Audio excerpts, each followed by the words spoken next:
எம்ஜிஆர் அதிமுக என்ற புதிய கட்சியை தொடங்கினார் முன்னாள் அமைச்சர் பண்ருட்டி ராமச்சந்திரன். முன்னாள் அமைச்சரும் தமிழக அரசியலில் நீண்ட அனுபவம் கொண்ட மூத்த தலைவருமான பண்ருட்டி ராமச்சந்திரன் எம்ஜிஆர் அண்ணா திராவிட முன்னேற்ற கழகம் எனும் புதிய அரசியல் கட்சியை தொடங்கி கொடியினை அறிமுகப்படுத்தினார்.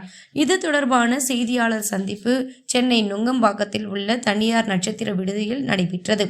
அப்போது பேசிய பண்ருட்டி ராமச்சந்திரன், இன்றைய அரசியல் உலகம் அடையாள அரசியலையும் கொள்கை அரசியலையும் சார்ந்து சுழன்று கொண்டிருக்கிறது. பிறப்பின் அடிப்படையில் எவருக்கும் வாய்ப்புகள் மறுக்கப்படக்கூடாது. திறமை உள்ள அனைவருக்கும் சம வாய்ப்பு கிடைக்கக்கூடிய ஒரு நீதிமிக்க சமுதாயத்தை உருவாக்குவதே இந்த இயக்கத்தின் முக்கிய நோக்கம். இந்த இயக்கம் உடனடியாக தேர்தலில் போட்டியிடுவதற்காக தொடங்கப்படவில்லை. இது ஒரு நீண்ட நெடிய அரசியல் பயணம். தேர்தல் என்பது இந்த பயணத்தில் வரும் ஒரு சடங்கு போன்றது. எங்களது கொள்கைகளுக்கு உடன்படுபவர்களை தேர்தலில் ஆதரிப்போம்.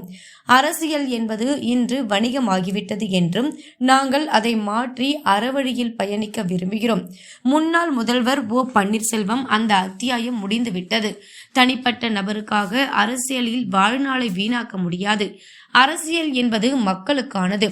அரசியல் என்பது தனி மனிதருக்கானது அல்ல என்றும் அது மக்களுக்கானது. நாம் தனிப்பட்ட முறையில் பயணித்தோம் என்பதற்காக நம் வாழ்நாளை வீணடிக்க முடியாது என்றும் ஓபிஎஸ்காக நாம் உயிரை துறக்க முடியுமா? நாட்டில் எவ்வளவோ பிரச்சனைகள் உள்ளது. நடிகர் விஜயின் அவருக்கு பின்னணி இல்லாதது ஒரு வகையில் சாதகம். முன்னோர்கள் செய்த தவறுக்கு அவர் பதில் சொல்ல வேண்டிய அவசியம் இல்லை. ஏப்ரல் மாதத்தில் அவரது தாக்கம் குறித்து கருத்து சொல்கிறேன் என்றார். மேலும் அவருக்கு கூடும் கூட்டங்கள் அவர் உழைப்பிற்கு கிடைத்தது என்றார்.